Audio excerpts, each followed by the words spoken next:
Hey, good morning, everybody. Welcome to another Cars and Coffee with me, Kenny Brown, and we have a great lineup this morning. I'll tell you about that in a minute, but if you're new to Cars and Coffee, this all started with people just wanting to get into my head. So what I do is try to answer questions and talk tech based on my 40 plus years of professional motorsports and building great cars. And if you're new and you're looking in the back and see that kind of like trusty old toolbox, that toolbox may have been to just every major racetrack in North America and into Canada several times. So, and I still use it every day. That's kind of what sets me apart from everybody else, is I actually know how to work on cars. So this morning, oh boy, we're going to talk about, Rich has been getting a lot of questions on suspension lately and geometry and all that sort of thing. So I'm going to do just a little bit of just a real quick history on the AGS, my Advanced Geometry Suspension Systems, AGS, and talk about a little bit of history and the philosophy behind why my suspension works so good and it'll drive circles around everybody else. Let's see, we've got, and also as part of that, people say I talk about the rear grip kit a lot because we kind of focus on that. And so we're going to talk a little bit about the front grip kit this morning for both SN95 and S197. And let's see, we got some really good questions. Also, as far as upcoming workshops, April 6th through 8th is the Transform Your Driving Experience Workshop. This time we've put it into 3 nights to keep it a little more compact. I'll probably go about an hour and a half each night. So be sure to sign up. There should be a clicky thing somewhere that you can sign up. I see Steve here this morning. Brad's there. Let's see. And always YouTube, like, subscribe, click the bell, ding, ding. And then Facebook, like and share with your buddies. And also start if you know anybody wants to know about what we're talking about today, and start a share party, a watch party. You can click a little thing and invite people. It's really, really easy. And of course, don't forget all those thumbs up. And Jerry has on my notes, if you're just joining us, I just said that, I'm Kenny Brown. So I think what we're going to do, the subject today is going to be a philosophy behind the AGS, something in the front grip kit. And then we'll talk about kind of a special offer here in a minute, and then the Transform Your Driving Experience Workshop. But I want to start with the questions because I'm going to use the questions to kind of lead in to what I'm talking about. So the first question from Randy, this is a really good question, said, how do you prepare for an unfamiliar track? Great question. Lost my little prop. Here's the thing. Now, in professional motorsports, we go all over the country, race a bunch of different tracks. And it's always, the drivers, sometimes they're tracks they've never been at before. So my recommendation or suggestion on how to prepare for a new track, first of all, get online, see what the track looks like. Get a general layout of the track, and then see if there's videos like everywhere now. Try to get a video of some cars going around that particular track. and remember, everybody's got different driving styles, so don't really focus on this particular driving style, but you can kind of ride along with people, see how the track goes. The other little trick, and I do this every race, every one of my race cars in national racing, is I take and I get a little bitty track map, and I actually tape it to the steering wheel. And the reason for that is, if we're doing a lot of traction, sometimes the drivers, they're focused on driving, and they kind of, sometimes they get tracks confused in their head.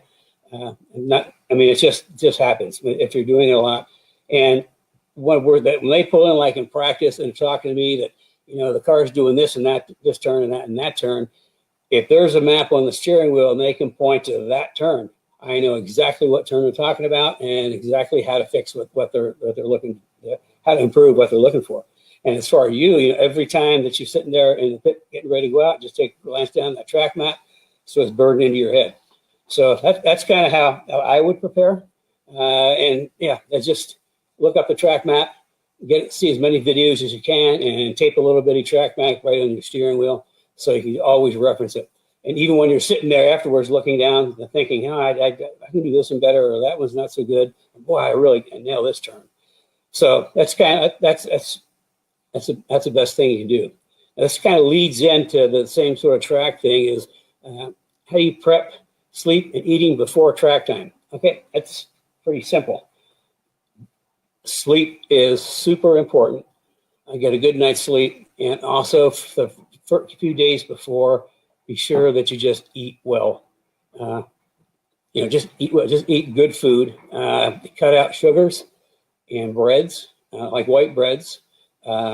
Just because I don't like them, and I think they don't make you think very well. And absolutely, positively, no alcohol, not even a little bit. And I'll tell you the story behind that. When we're racing on my teams, there's no drinking or beer until Sunday night. After everything's done, because at professional racing, it's a job. You don't drink on the job in your job, and I don't expect my guys to drink on their job. But Sunday night, all bets are off. Whatever. But here's the thing. I'll go back. I can't remember how many years ago this was, but it was. Gosh, it doesn't matter. A long, long time ago. We were going to Road America for a track day, and I had some business to do just north of Chicago. So I left early, and I did my business, and I was going to meet the crew up at Elkhart Lake in the evening. Well, I got there about the time we were supposed to show up, but they were running late. So unfortunately, I mean, I ran the shop for Skip Barber at Road America for a full season. I lived in Sheboygan Falls, which is right next door. So I mean, I knew everybody in Elkhart Lake. And ran into some of my friends at Seepkins. If you've ever been to Seepkins, it's magical. And I just thought, I'll just have one beer. One beer led to two, so I had a couple beers. And I thought, well, that's not too bad. The next day, I drove like crap. I mean, I just missing apexes. I just was sloppy. So I ate really well that night, got to bed early, got a good night's sleep, and the next morning, I was right on target again. So it doesn't take much alcohol the night before to kind of impact how you drive the next day. Don't know what the science is behind that, but that's just my experience. So eat well, get a lot of sleep. If you're traveling a long ways to a track, try to get to bed early. I mean, sleep is the most important thing. You need your body to be rested because you're going to work the hell out of your brain and body the next day. So that's how I do it, and I recommend you do it. Now, Angie Parrish has a really good question. Angie says, can you give some in-depth pre-race track event preparation, like things to check every time, pre-event checklist, general maintenance, and tips and suggestions for track cars? That is such a good question. I'm going to make that week's tech subject. So that's what we're going to talk about next week is getting ready for the track and things to do and a little bit of what you do when you get there. So along those lines, let's see. I got to throw this in there. We'll be talking about tire temperatures. And this is my tire temperature sheets we've been using for years. And Carrie tells me that anybody that makes a purchase through the end of the month actually gets some tire tablet of tire temp sheets for free. You can't beat free. So the whole tablet. Huh? The whole tablet. Yeah, the whole tablet. Okay, I got that in. So let's, here we go. This is another good one. Danny Oliver, this is a really good question. Does replacing the stock filter system with a cold air kit really increase horsepower by 25% or more? Okay, I ran hundreds and hundreds and hundreds of cars on the dyno in my old shop. And I mean, horsepower is so relevant to each individual car. Is there 25 horsepower? Sometimes. It just kind of depends, but you're not going to get that without a tune. It's just. Let me put it this way: we were building we did build a lot of boss cars in 12 and 13, 14. All we did to a boss Mustang was put a cold air kit on, headers and exhaust, and a tune. And we would see anywhere, depending on the car, because all cars are different, anywhere from, I'd say 433 to 440 rear wheel horsepower. And you do the math, and that's somewhere 500 to 510 horsepower. So what, between those three things, we picked up, almost 60 horsepower. So it's kind of like Yeah, do it. I mean, if you think about doing a cold air kit, not doing a cold air kit, do a cold air kit. It does make a difference. Whether it's 25 horsepower or not, I mean, it depends on the car. And also, I mean, for the ones we use, they float so much air, they need to have a tune, and we can actually get a cold air kit that has a little tuner that comes with it, just plug in and fix. But I'm going to let you be the judge on what you think about a cold air kit. Now, I don't have everything I want, so I just grabbed what was off the shelf. Now, this is the exhaust system, and I got too big of a thing at the bottom of the page. Okay, this is the exhaust system off of Cliff's FR500S. It's a 3-valve. It's got a big wide thing right there. But it's basically, it was kind of like the cold air kit from Ford back then. They just put a cone filter on an intake. You can see that the intake makes twists and turns and bumpy and lumpy. Now this is for a 550, but this is a JLT cold air kit. Now, you tell me, which one do you think is going to flow the most air? I mean, that's big and it's smooth. This is, like I say, for a 550. We got cold air kits for all the S197s and 550s, and it absolutely positively it makes more impact than changing the throttle body. Throttle bodies, everybody think, oh, big throttle body, it's going to go faster. Not necessarily the case. I mean, the intake manifold from Ford is tuned around a certain throttle body and volume and velocity. And if you put too big of a throttle body in, you can actually lose plenum velocity in the intake manifold, which kind of actually hurts horsepower. So, I mean, that the throttle body is something that you do after you do other things. Cams or intakes, something else that'll help that just by itself. It really doesn't do a lot. It's a few horsepower maybe. I wouldn't recommend. I go for a cold air kit and your stock throttle body. Okay, so that's you make the call. You can see it. It's well worth it. Do it. Call us up. We can get them. I like the JLTs. They got a really good design, and we can get tuners with them. So it makes it really slam dunk type thing. And it's going to make 25 horsepower. Yeah, maybe. Just kind of depends on your car and what else is done to your car. But it is going to make an increase in performance.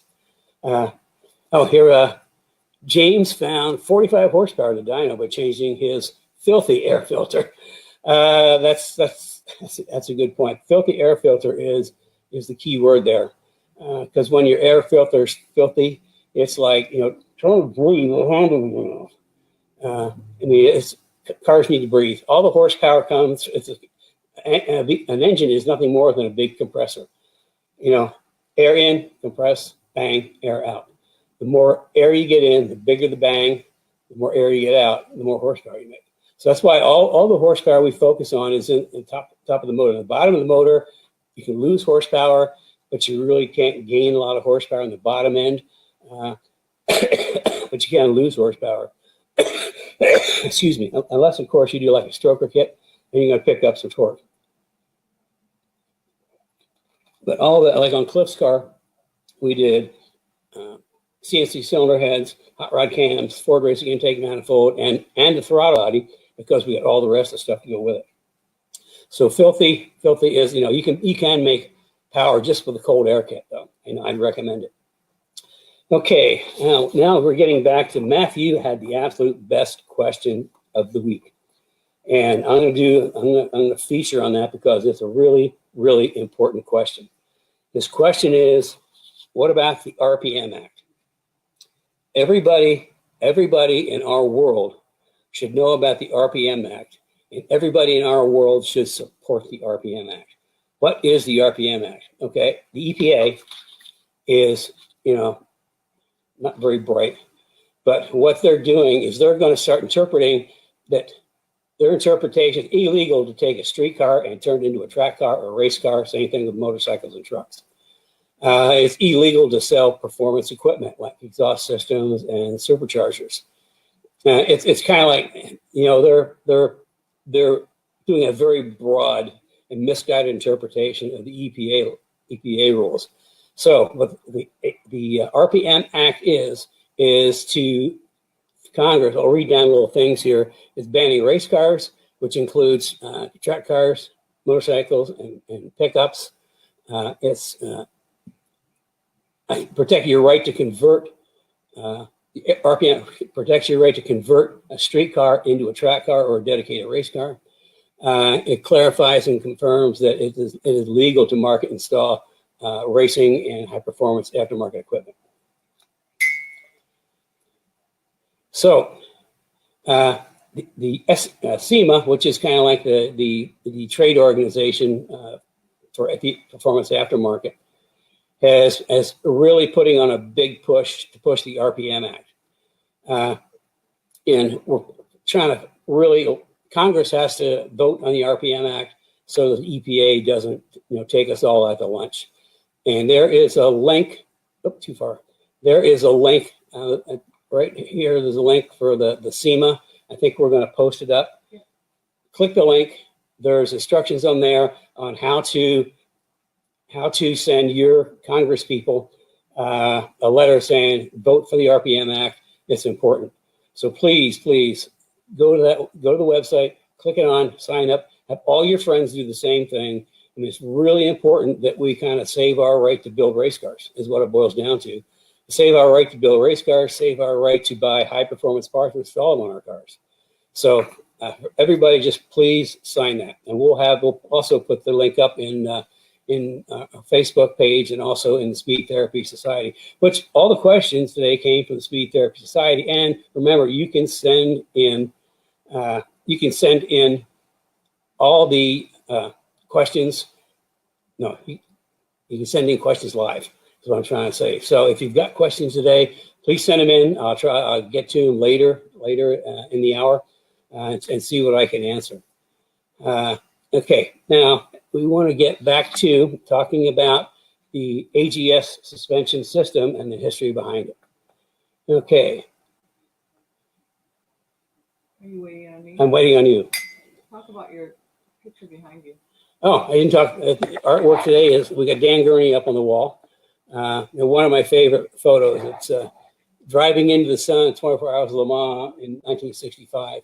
It's kind of cool. You see his lace glove and his watch. He's blocking the sun. I know it's sunset because the headlights are still covered. So, okay, if we can blow that up and reduce that thing at the bottom. Well, then I have to go up. Oh, we have to do it a different way.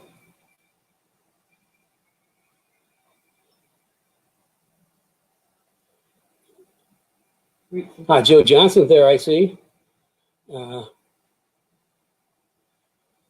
Let's see, Hollins.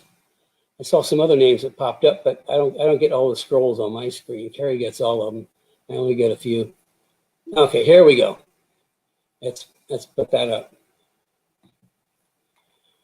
Okay, my advanced geometry suspension system actually started at the end of the '86 season when I was building, engineering, and managing the Saline endurance race team at SCCA Pro Endurance Racing.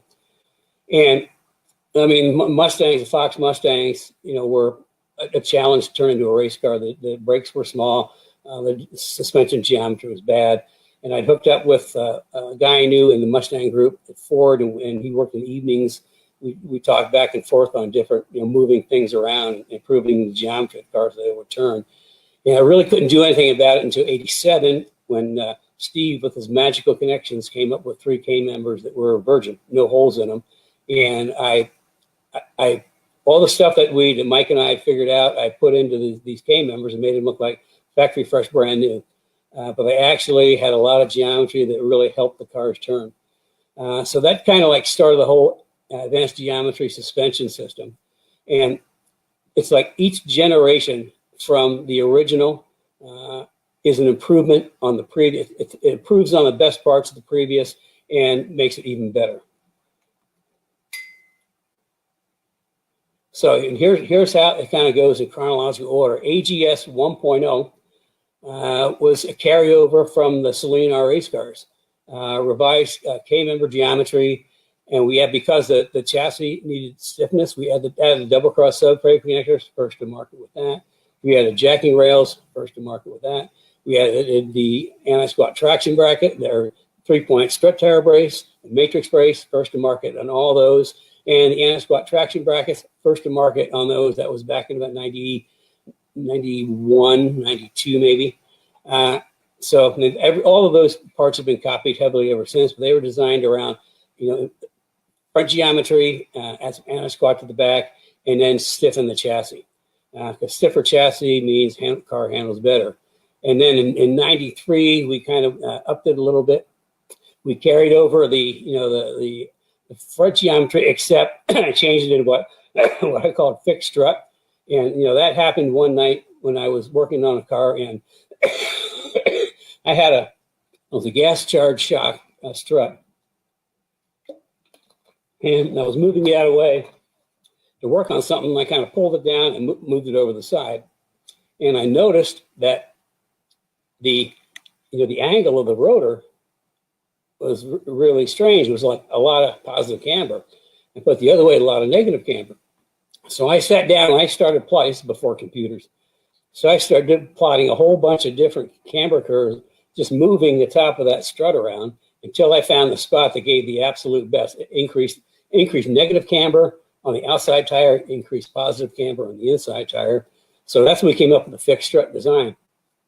And back then we used the onion heads. I don't know if you remember these onion heads from the SVO Mustangs at the top rather than the factory bushings.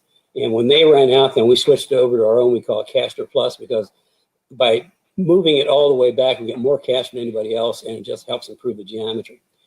And then we added a panel bar at the back. We first do that, but the panel bar was not to center the axle. It was to move the roll center down. If you do the geometry on a live axle, Fox or SN95, the rear roll center ends up like, I can't remember, 18 inches high, like almost in the trunk. And what that does is that makes the back of the car want to really roll around freely and makes back the car loose. So using the panel bar, we're not using it to center the axle because it's got splayed control arms. We're using it to move the roll center down, because where that panel bar crosses the center line of the car is the roll center. And that's where in Trans Am cars, we ran the roll center at the bottom of the diff by putting a Watts link horizontal on the bottom of the differential. So that was something that we added in AGS 2.0. Now, AGS 3.0, we actually introduced, I can't remember if it was 2000, 2001 SEMA show, one of the two on Kermie, my wonderful green track car that was amazing to drive. But we actually took the time, what we learned from all the suspensions previous, we actually did a clean sheet of paper, tubular K-member, control arms, and then improved the rear geometry. So we had a complete package, so to speak, to go with, we had the front suspension to go with the rear suspension. And then we also in 2001 came up with AGS 3.5, which was specifically for the SVT Mustang Cobra with IRS. And I pretty much fixed the geometry in the IRS. It did a couple of nasty things in stock trim, and I found that out testing FR500 with Ford Racing down at Road Atlanta. That at a certain point, the car got loose, and I figured out what it was. We fixed that all in geometry. Geometry is something we learn a lot about in the Speed Therapy Academy. So if you want to learn more about that, think about joining the academy. Also, you really improved the rear wheel hub. Oh yeah, I mean we have the kit for that. Yeah, I mean we also improved the rear axle hop. I mean everything we do with the IRS is nobody else in the aftermarket supports the IRS. Nobody else understands it. Nobody else has to know to make the geometry work. So we're still supporting 99 04 Cobras because it's I know how to make them work. And this is we're going to talk front suspensions. This is the front grip kit for an SN95. And it's a tubular K-member, control arms, and that's a very unique design, and I'll show you one of those in a minute. And the caster plates, Caster Plus to get the extra caster in there, and the front sway bar. And that's pretty much the front grip kit for an SN95. So, yeah, and that Well, actually, I'm looking at the picture. We've actually upgraded both the K member and as far as changing some of the strength points and also the control arms, which I can show you one right now.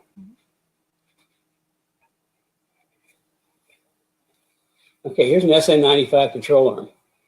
And you can see it's kind of a unique design. Nobody else builds a control arm like this. You know, everybody else is kind of like, some controllers don't even have a cross brace on them. They're just a couple of bars, which is not particularly good. There's no strength in that. And other people just kind of put a bar at the bottom, which is, it's better. The bar needs to be really close to the bushings though, to make a full triangulation and make it strong. But this design is so unique. We actually get two triangulations. Okay, we get a triangulation here, and then we get triangulation here. So we get two triangulations. So this thing is super, super strong, and it's the only thing like it in the aftermarket. And since the picture, we've upgraded to bigger, stronger bushings.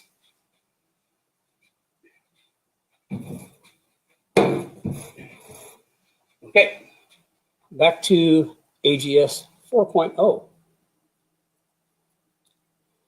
Time to drink coffee.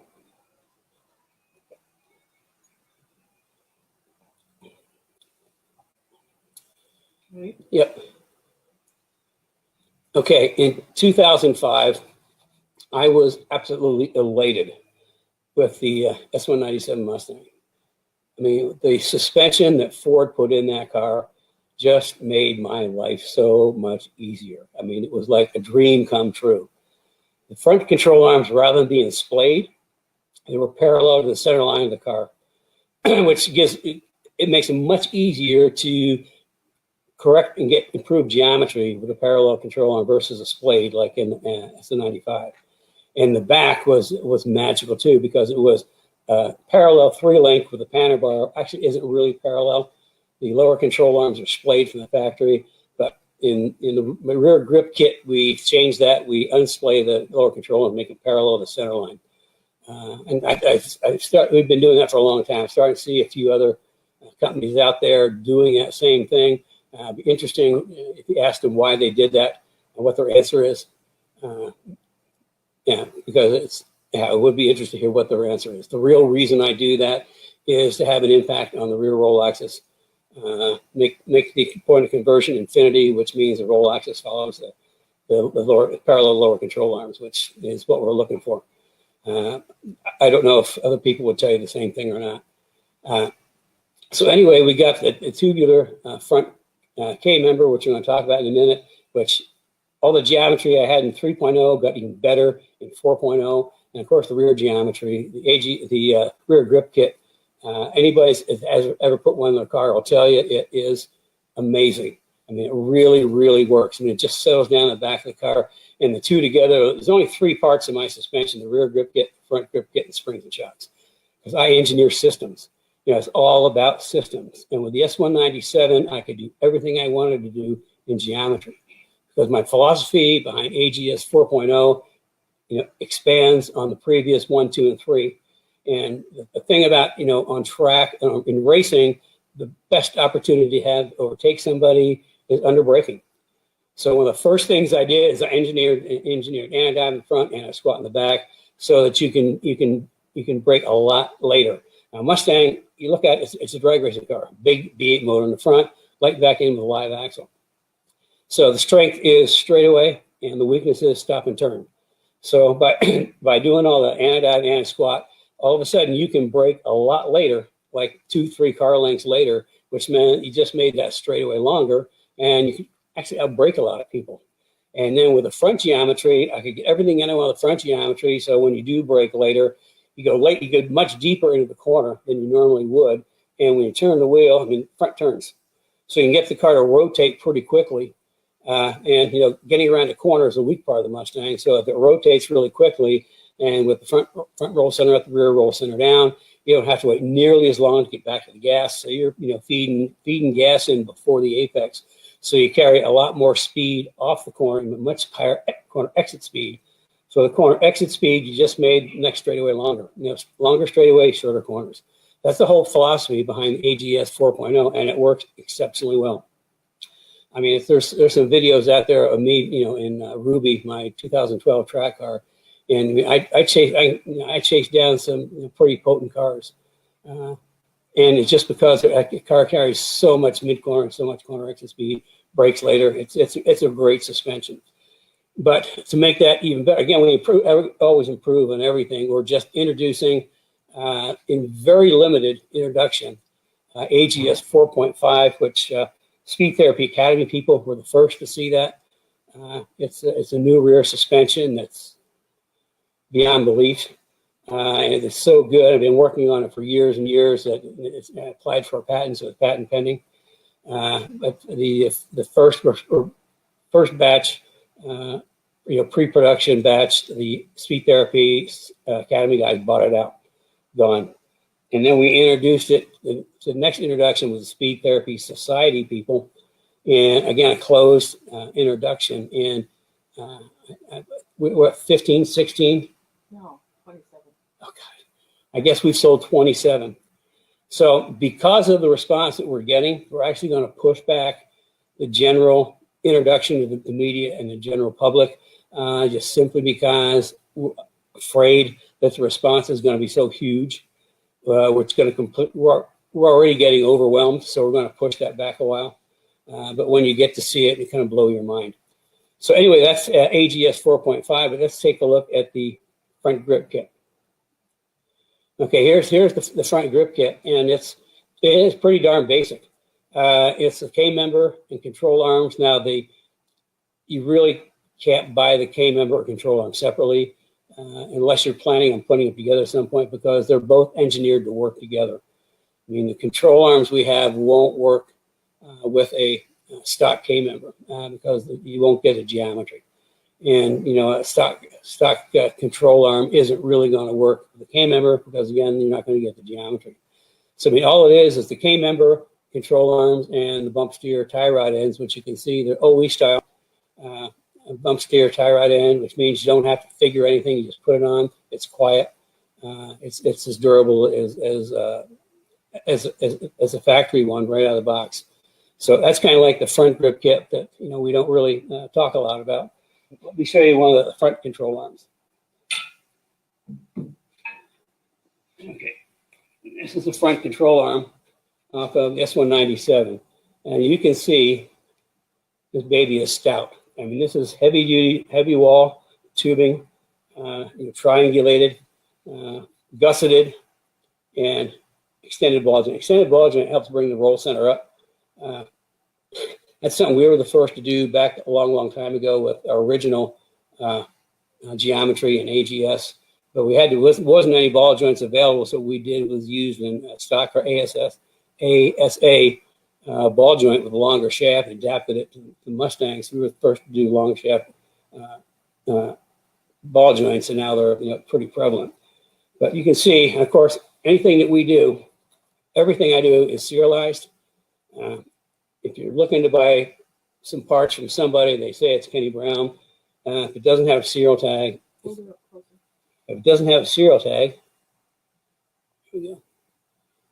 then it's not genuine.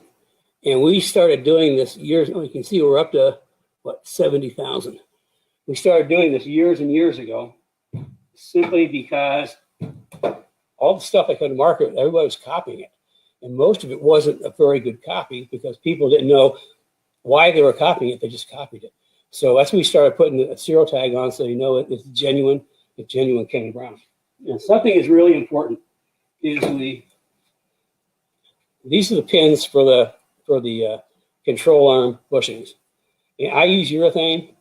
I don't like Delrin for the street. Delrin is for racing, not for street cars, not even for track cars. We use urethane, and a few years back, we switched over to black urethane because it's silicone impregnated. But we always ship the pins separate because you need to. This is a handy dandy little tube of grease, and this is nasty stuff. And you get it on your fingers, it just doesn't come off. I think someone said WD-40 will take it off, but if you got gloves, use gloves because it's super sticky. And it's super, but you need to put it inside the bushing. but inside the bushing, and then you push your pins through, and then you want just a real light coating on the outside, a super light coating. You want to get all the excess off, because if you have too much on the outside, that it's a dust magnet. So you want just a super light coating on the face so it moves well in the K-mount. So that's kind of the AGS front suspension system and a little history of how it all came together. So I think I've pretty much got through what I want to talk about. I think that was the last picture. Yep. That's it. Oh, I forgot. Oh, one more. Thank you. Part of AGS 4.0 is caster, maximum caster. So these are the caster camber plates. Remember, in AGS 3.0, we have caster plus, which is a fixed caster, and with maximum caster. And with these, what we do is we put maximum caster in. No matter what it is, side to side, doesn't matter. Put all the caster it will take, and then adjust camber, based on the condition. So that's kind of like the other part of the AGS 4.0, and also in AGS 3.0 converts to coilover shocks, coilover struts. It's simply because it just takes a bunch of weight out, and it just spring on control arm. You have no control over the spring rate or ride height. So everything we do is coilover, and we actually have coilover specifically made to my shock data on shock dynos. And Strange makes them for us, but it's not their shock. It's their parts, but it's my valving strategy. And we've got for SN95 and Fox a great coilover package. We can only get the fronts in double adjustable, which is that's okay. But I tell people to leave the bump alone and just play with rebound if you're tuning the car, or call me and I'll tell you. Actually, working close with getting a S197 that's more cost effective than. Yeah, I carry a good note. We're working on trying to put together an S197 coilover with Strange, which would be a more cost-effective option for people other than, the JRZs are a premium shock, and man, what a great shock they are! Great shock. I mean, I think that's one of the keys that my late son Paul in winning the GTS championship and probably World Challenge in 2011 is that great shock package, race shocks from GRZ. The race shocks are stupid expensive, but they've come out with an RS line which is far better tuned in to the Street Performance, Track Day, and Club Racer.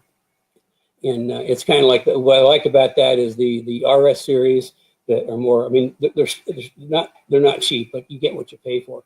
They're actually custom built for me in the Netherlands and then flown over. GRZ, if you look them up, their primary business is race shocks, and they sell a lot of super high-end race shocks. So the RS series that we use is kind of like really expensive race shocks, premium race shocks, kind of work down for the club guy and track day guy. Where a lot of the other coilover shocks that are available are mostly kind of street shocks that are kind of tuned up. So that's why the GRZs are so good. We're working on with Strange to see if we can put together a coilover package for S197s, which would have the same front valving in the strut that I use in the SN95, and then the rear valving is going to be it's a different valving for a live axle, but for it's going to be for the new rear suspension, secret rear suspension. It's going to be a double adjustable. Because we have a really high spring rate to make the car, to balance the car with the new rear suspension. So we're working on those things, and we'll have them, if it works out, we'll have it for both live axle and the AGS 4.5. So that coming, we're working on it. It'll be, and it's kind of like, it's going to be a jump above our real popular street track package now is the Eastern RSS, which is spring rates are great and the shock valving is great. But it's, you've got some limitations. The shocks, rears are non-adjustable, and you're kind of stuck with the spring rate they have, where with the Strange, we'll be able to put any spring rate on we want. So that's coming. Okay, I think I got through everything. 3-day workshop. 3-day workshop. Transform your driving experience. April 6th through the 8th. That's Tuesday, Wednesday, Thursday 7 p.m. Eastern time, and you have to register. It's not one of these things you have to register for, because any of these things that we register for, it's a closed deal, just for our people.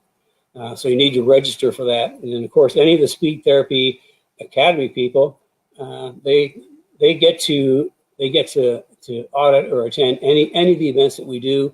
They're automatically included. That's kind of a perk of the Speed Therapy Academy. Okay, and don't forget your special tire temperature offer. Pull up some of the sheets for next week. Any orders, get the tire temperature sheet, and we're going to talk about tire temperatures next week. So, how are we doing on questions today? I am compiling. We are short Bridget today. Oh, we're short Bridget. She's on her way to a Mustang event down in Tennessee. Yep. The Tail of the Dragon. So, well, part of that. It's a week-long Mustang show. It's a week-long Mustang event. Maybe somebody knows what it is. I can't remember the name. We can't remember the name. I'm sure somebody out there knows what it is, but she's down there enjoying herself, and we're working. So I don't think that's fair. It takes a community to do this show, believe it or not. And we always have Bridget and Brad in the background, and sometimes we have Eric and Rich as well. And so Brad and I are the main people working the back end of the show, and Brad's internet is acting up. So it's kind of like just me hanging out there. So any links, we're trying to add some links for you, and I think he's starting to add a few. So again, we'll add the links to the RPM Act and also the registration link for the 3-day workshop, Transform Your Driving Experience workshop. Okay. But we have a number of questions here. And let me get back to them. And this is where Brad usually helps me too. He kind of sends me a little link. So I'm on my own here. So bear with us. Ponies in the Smokies. Ponies in the Smokies. That's what it is. Yep. Thank you. Yep. Okay, so Herstifer, question: is it worth it to only do a tune on a stock Gen 2 Coyote? Will it improve the car? Is it worth? Yeah. Yeah. The answer is yes. The level of improvement it's not going to be massive, but you can do things like improve throttle response. You can also, just speaking of throttle response, pedal max. Every car I build, I put the pedal max in. And what is pedal max? It's a little gizmo. It's plug and play. You unplug the gas, and the gas pedal accelerator is drive by wire in 197s. You unplug that and you plug in the pedal max, and it has a little adjuster dial 1 to 100. And what it does, I'm going to say it turbocharges your foot signal to the processor, to the throttle. You can get almost, if a lot of people complain about the lag when they're driving, throttle lag, it goes away. And it's like the 100% is so sensitive that I don't recommend using it if you're in a parking lot, because you touch the gas pedal and the car leaps. So in parking lots, I kind of turn it down so I don't kind of like run into things. Also, I turn it down for rain and snow. and yet I usually set mine about 60% most of the time. It really, like in Carrie's Edge, it really, really helps like getting on the interstate, because the throttle response is quicker, the downshifts are quicker. I mean, you just blend in, with all the fast-moving cars. Yeah, hopefully Brad's putting a link up to that, because it's on our website, GMS. Yeah, I mean, it's wonderful. Only do one performance thing to your car, add the pedal max. That actually, in dyno testing, I don't have the exact information, that actually added torque and horsepower because the throttle's reacting so much faster. So, I mean, it's cheap performance. And what's it like, 3 something? It's barely under 300. Yeah, maybe if Brad's still there, he can put up the price. I mean, it's really reasonable. I recommend it to everybody. Everybody's got if you got drive-by-wire, you need a pedal max. Yeah, I think you already, this was an interesting one. You already attended to that one. And then make sure it's a cold air kit and not a hot air kit. True? Yeah. Does that make sense? Yeah, that's a good point. I see pictures of all these cars, and they've got the air filter that just kind of comes out from the motor and just sits there in the engine bay. That would be called a hot air kit. Why? Because all it's doing is sucking hot air from the radiator. And I just roll over when I saw a picture of some turbocharged car, and they had the air inlets in the engine bay. All you're doing is sucking in hot air. You know, it's the last thing you want to do. You know, with a cold air kit, what I didn't show for the 550 cold air is it's got a whole box around it. It kind of separates it from the hot air, so it just draws in cold air or cool air. And then Joe Johnson has a question. Should you close up your air box if you have a vented hood? Will the vented hood steal air from the air box? No.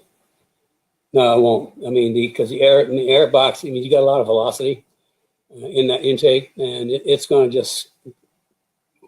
be sucking air no matter what. Actually, it might even help. It might draw more air through into the box. So no, it's not going to hurt at all. Okay. Okay, then I just ran across a comment. Again, here's the link to the RPM Act. You can probably do it while you're listening to the show. It's that easy. Just click on the link, and it's in the comments, SEMA.org/EPA-news.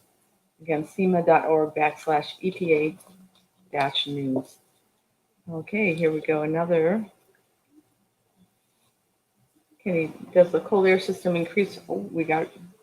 I just bought a 2016. Oh, and Wendy's asking, is there a rep I can talk to about PedalMax? Me, Rich? Yeah, just call in. Yeah, we can get Brad. We can get you hooked up. Somewhere I've got traces on how the improvement is on pedal response. I mean, it makes a huge difference. On track cars, it's almost mandatory because, I mean, you want quick reaction in your pedal, and it does it. I mean, it kind of blows your mind what it does. I strongly recommend it. We can just call into Rich, and we can get you hooked up. Okay. So did we answer, Kenny, does after the cold air system increase HP? I just bought a 2016. You kind of addressed that. Yeah. Okay. Yeah, this is actually S550. This is for, I think, a 19 or 20. Yeah, you take a look at this and take a look at what's on your car and tell me which do you think is going to get the most air into the engine. Okay.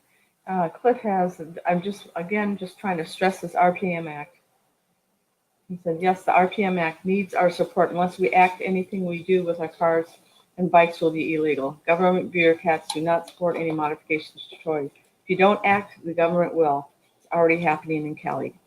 Good point, there you Cliff. go. Okay, Rory, my question is chrome moly suspension parts on the street limited by life of metal fatigue? Say it's chromoly suspension parts on the street limited by metal fatigue. Okay. I personally do not use chromoly on suspension pieces. It's for a number of reasons. First of all, it's more expensive. It takes far more labor hours to put together, and chromoly under certain impacts will crack. I use chromoly like 4130 for like on the SN95 front sway bar. Makes a great sway bar, but I mean, I don't use it for suspension pieces. I know a lot of people do because I think it's cool. I just don't. I don't use chromoly for suspension, and don't like it. I mean, there's always a chance. And I don't know if Art's with us this morning, but he went through a whole great big thing one time about why not to use chromoly. Maybe we can have him on next week. Tell us why not. Art. Art. I think it was Art. Yeah, Art. Yeah, we have Art on next week to talk about why you don't use chromoly. That's a good question. I like that question. Thank you. Yeah, he's one of the Speed Therapy Academy alumni members. Okay, we also have, again, there's real strong feeling in this audience, I can tell. Buddy Stogie told us that he's in less than a minute, he sent the communications to support the RPM Act to both my senators and my congressmen. That was quick. Again, you need to try. It's really easy. It's quick and easy. Yeah, very, very easy. I'm trying to find the link again. Okay, so the next question is Ernie has a question. He goes, why do you... Oh, we're going to talk about Buddy Stogie's car next week. Oh, yeah. Buddy Stogie is a key word for... Yeah. We're putting it back together now. It's if anybody's ever taken a race car apart and putting it back together, you know how much work it is. So we're working furiously. But this is it's a cool car because it's got... I was able to get the last Daytona prototype engine from Roush Yates, from a friend of mine that runs the engine program. And I'll talk about what a cool motor that is next week. But it's supposed to be modular. Like I said, the block is like nothing I've ever seen, like no 4.6 block I've ever seen. Okay. Okay, and here we go. Ernie, why do you grease fittings and not a sealed end on the control arm?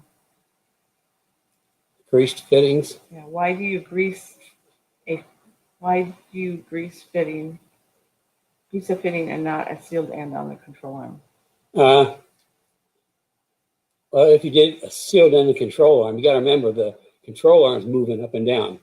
You know, it's kind of like rotating up and down.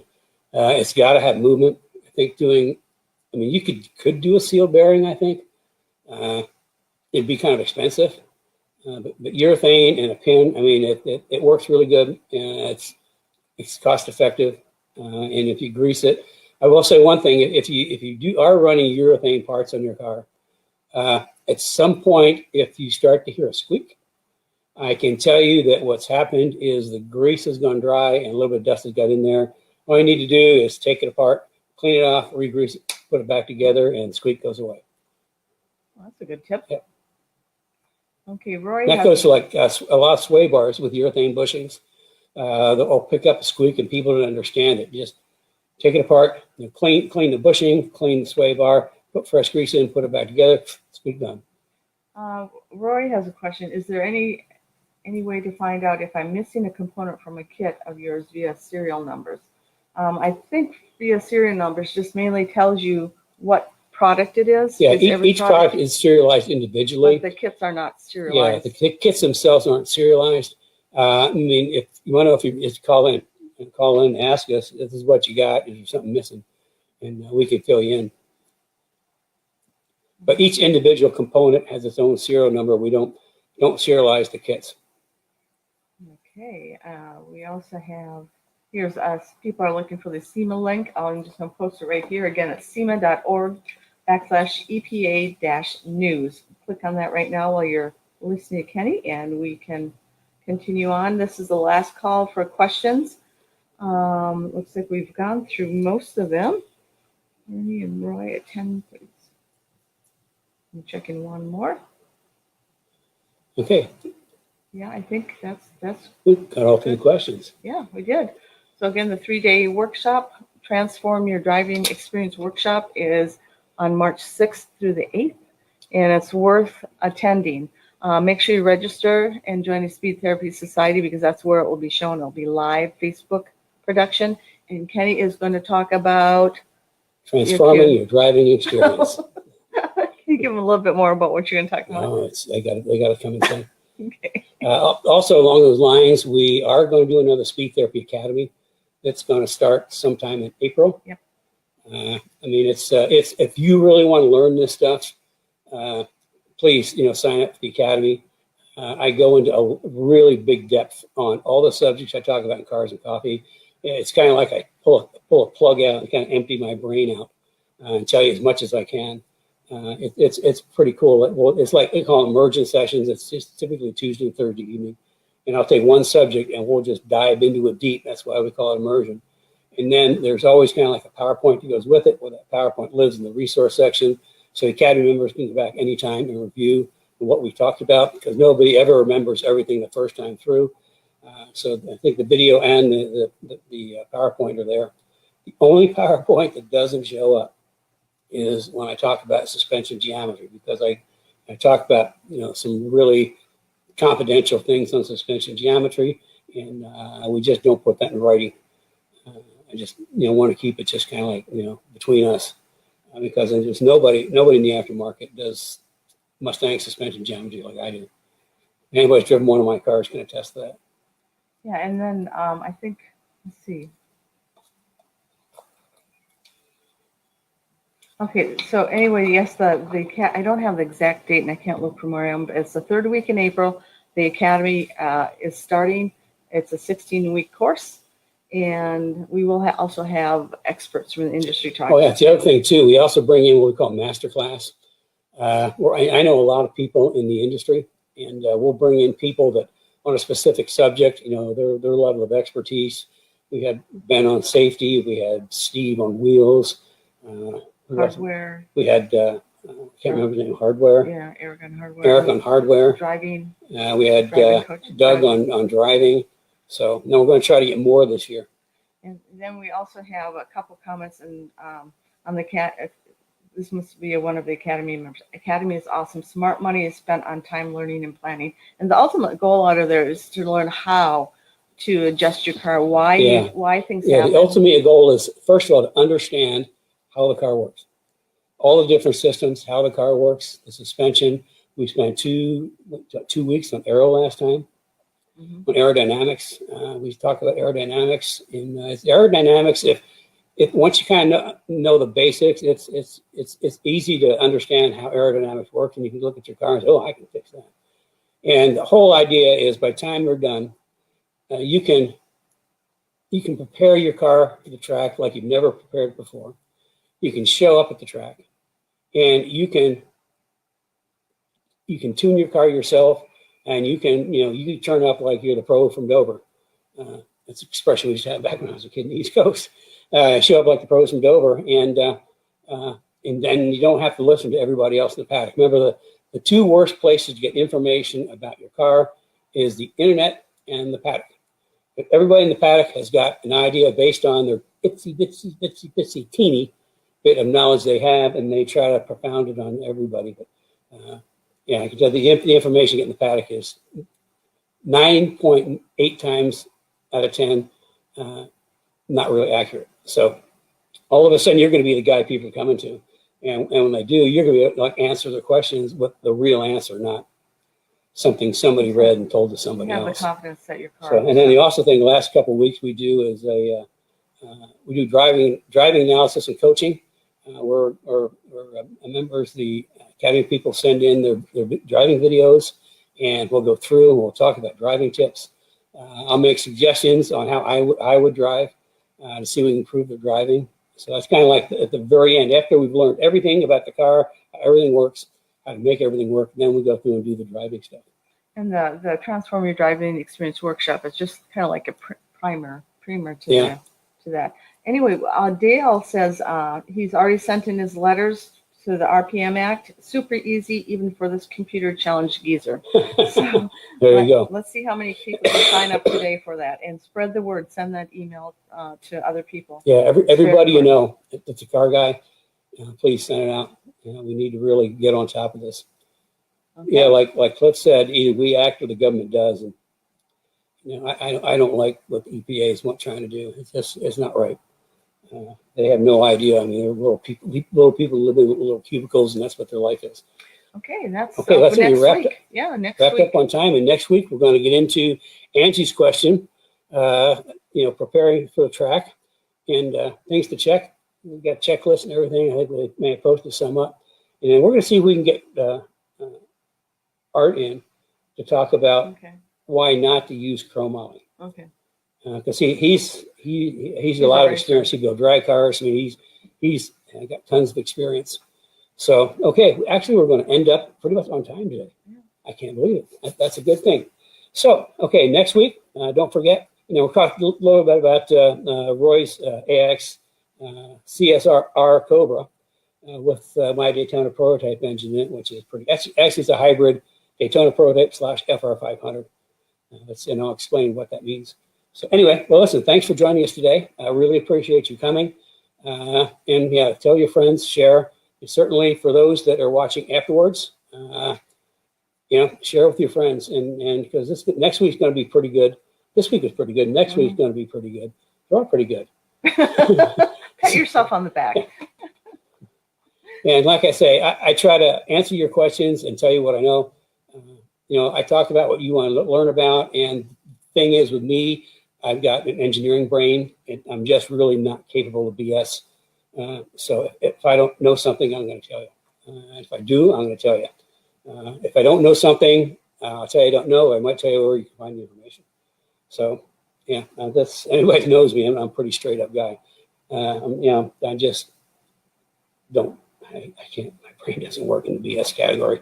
So, okay. Well, listen. Thank you for joining us. It's been kind of a great day. It's sunshiny here in Indianapolis. I hope it's shining where you are. still a little chilly. But I think we get better weather. Oh no, it's going to rain all next week. Okay, go Rain's on. better than snow. Anyway, You're rambling. we'll see you next week.